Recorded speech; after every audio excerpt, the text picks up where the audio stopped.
Sir, yung pong sa operation, how much would you be able to quantify how many more days you would need? And The matter of when this will finally end actually rests with the assessment of the ground commanders who are actually in the combat area. So sila ang nakakaalam ng tamang kondisyon, ng tunay na kondisyon sa baba, at sila lang ang makapagsasabi kung kailan talaga matatapos ito. Pero sa kanilang pinapadalang report, with the reports that have been coming our way since last night, and as you have seen in the updates that we have provided, increasingly positive ang indication na ito.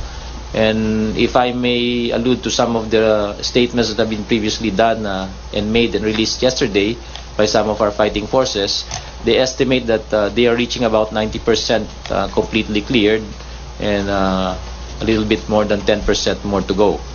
However, that 10% is most likely going to be the area that will be heavily guarded and defended by any of these armed men if they are protecting any individual of high value.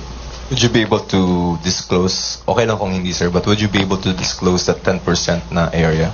Unfortunately, even if some of our media friends are revealing specific areas where this battle is going on, I on my part, I'm not at liberty to discuss this particular pockets of resistance within Marawi.